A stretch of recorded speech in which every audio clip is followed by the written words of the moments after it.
আপনারা লুগ্রপন্থী, উল্টোপাল্টা বক্তব্য দেন, দেওয়ার পরে আমাদের ক্ষতি হয় কাকু, এই ক্ষতি আমাদের করিয়েন না।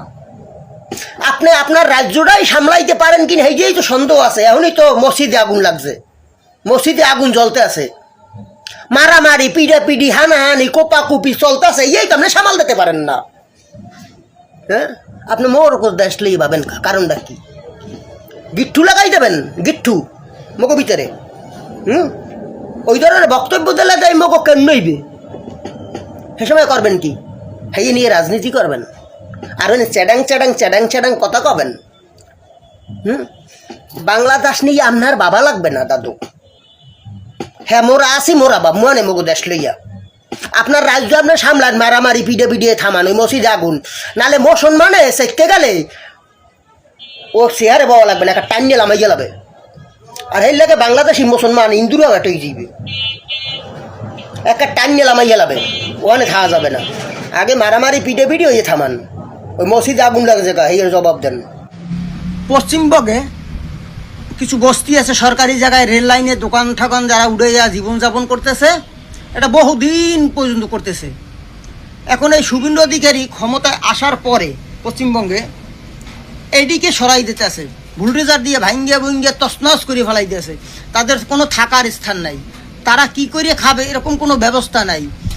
আপনার সরকারি জায়গায় যদি কেউ বসবাস করে, কোনো বস্তি থাকে, হেডি যদি আমরা তাকে সরাই দিতে চাই, ওটা আমরা ভাঙতে চাই, তাদের অন্য কোনো ব্যবস্থা করিয়ে তারপর আমাদের ভাঙতে হবে। এটাই হলো সারা বিশ্বের নিয়ম। কিন্তু শুভেন্দু অধিকারী ও তো মাথা মোটা, ও এডি করেন, ওর যা মনে চায় হেডিই করতেছে। তো যা মনে চায় তা করলে তো হবে না, এই যে করতেছে এটা শুভেন্দু অধিকারীর চালাকিটা কীরকম? কারণ শুভেন্দু অধিকারীর পক্ষে বিপক্ষের লোক ছিল এই নির্বাচনে। এখন শুভেন্দু অধিকারী তো বাঁচতে সব সরাই ফেলাইতে পারে না, যে আমার পক্ষে যারা ছিল তারা এখানে থাকুক, আমার বিপক্ষে যারা ছিল তারা এখান থেকে চলে যাক। কারণ এই ধরনের তো করতে পারে না। উনি বুদ্ধিমানি করিয়া, উনি এই চালাকিটা করিয়া উনি ঢলকে সব সরাই ফেলাইতেছে, ঢলকে সব সরাই ফেলাইতেছে, যে সরকারি জায়গায় আপনার থাকা যাবে না, দোকানদারি করা যাবে না, যারা হকার আছে। এরপরে উনি করবে কি? ওনার পরের প্রক্রিয়া, উনি বাঁচতে ওনার দলীয় লোক, ওনার যারা সমর্থন করছে তা করে আবার একটা ব্যবস্থা উনি করে দেবে, থাকার ব্যবস্থা করে দেবে, দোকানপাটের ব্যবস্থা করে দেবে, কি করিয়ে খাওয়া দাওয়া করবে, আয় বাণিজ্যের একটা ব্যবস্থা করে দেবে, এটা ওনার দলীয় লোক। কিন্তু ওই মুসলমান তো ইয়ান খোলা আকাশের নিচেই ভারতে থাকতে হবে, কারণ থাকবে কোথায়? ওটা থাকতে হলে তো বাসা ভাড়া দিয়া, আয় ইনকাম করিয়া বাসা ভাড়া দিয়া, বাচ্চা কাছে লেখাপড়া করাইয়া খাইয়ে দাইয়া থাকা মুশকিল। এখন থাকতে হবে খোলা জায়গায়, কারণ ওনারা তো অন্য কোনো জায়গায় ঘরে উঠে পারবে না, জানে উঠেই ভেনেই তো সরকারি জায়গা। কেমন একটা চালাকি করছে। আর ওনার যারা আছে তারা তো এটাই করলে। আর হিন্দুদের ভিতরে ওইরকম একটা আছে, ওনার যে দলের লোক তাকেও একটা ব্যবস্থা করে দেবে পুনর্বাসনের, যারা ব্যবসা বাণিজ্য করে খাইতে পারে খাবে, এরকম একটা ব্যবস্থা করবে। আর ওনার বিপক্ষে যারা ছিল তারা সারা জীবন খোলা আকাশের নিচে থাকুক, এইটা জাস্ট একটা চালাকি।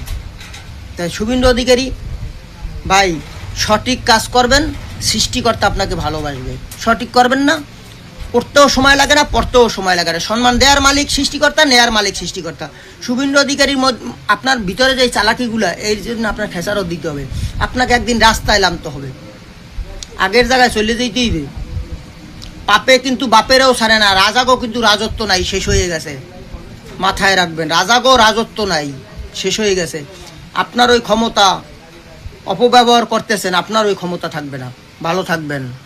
যে আমরা সরকার পরিবর্তন করে কি পেলাম, তাই তো নাকি? কি পেলাম আমরা? কিছু পেয়েছি, কিছু সুবিধা আমরা পেয়েছি। আমরা জনসাধারণকে অনেক কিন্তু প্রতিশ্রুতি দেওয়া হয়েছিল, সেই প্রতিশ্রুতিদের মধ্যে অনেক কিছু যে প্রতিশ্রুতি দিয়েছিল, সেই প্রতিশ্রুতির মধ্যে আপনি কি কি পেয়েছেন একটু নিজের মনকে প্রশ্ন করুন, নিজের বিবেককে প্রশ্ন করুন। পেয়েছি, হকার উচ্ছেদ পেয়েছি, তাই না? কিভাবে হকারগুলোকে উচ্ছেদ করা হলো আপনারা দেখতে পেয়েছেন। সেই সরকারকে দুহাত তুলে ভোট দিয়েছে যারা, প্রত্যেককে তাদের দোকান, ঘর, বাড়ি যা ছিল সমস্ত ভেঙে চুরমার করে দিয়ে গেছে। আর কি পেয়েছি বলুন তো একবার? 450 টাকার গ্যাস প্রতিশ্রুতি দেওয়া হয়েছিল, পেয়েছি। 200 ইউনিট বিদ্যুতের চাকরি আমরা পেয়েছি? পাইনি। তাহলে এই হকার উচ্ছেদ করে দেওয়া হলো, তার মানে আবার আম্বানি আদানিদেরকে নিয়ে আসা হবে সেই প্ল্যাটফর্মের বাইরে, ঝাঁ চকচকে দোকান, হোটেল, রেস্তোরাঁ তৈরি হবে। আর সেখানে আপনি কি পাবেন? আপনি সেই গরিব মানুষদের, হকারদের কাছ থেকে যে খাবারটা খাচ্ছিলেন, সেই খাবারটা 3 গুণে টাকা দিয়ে আপনাকে কিনে খেতে হবে। দেখুন, একটা হকার আপনাকে যদি দুপুরের কোনো খাবার ট্রেনে দেয়, তাহলে সেই খাবারটার মূল্য কত হতে পারে? মিনিমাম 50 থেকে 60 টাকা। কিন্তু আমরা প্যান্টিকারে এখনো খাচ্ছি 180 থেকে 200 টাকায়। তাহলে আমরা কি বুঝলাম? গরিব মানুষদের জন্য সরকার কোনো দিন ভাবেনি আর ভাববেও না, তাই তো নাকি? দিন মজুর, যারা শ্রমিক, যাদের কাজ নেই হাতে, তাদের ওপরেও এই অত্যাচার চলছে। এই হকার উচ্ছেদ করার পেছনে মূল কারণ কি? মূল কারণ একটাই, যে হকারগুলোকে উচ্ছেদ করেছিল সেই হকারগুলোই কিন্তু কোন রাজনৈতিক দলের নেতাও ছিল। সেই নেতাও কিন্তু আজকে বলছে যে আমাদের পেটে লাথি মারা হয়েছে। প্রায় পশ্চিমবঙ্গে 15 থেকে 16 লক্ষ মানুষ বেকার করা হয়েছে। এই বেকার হকারদেরকে যারা উচ্ছেদ করেছে, তাদের পেটে লাথি কিন্তু এরা মারলো।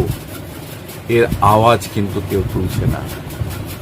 এর আওয়াজ কিন্তু কেউ তুলছে না।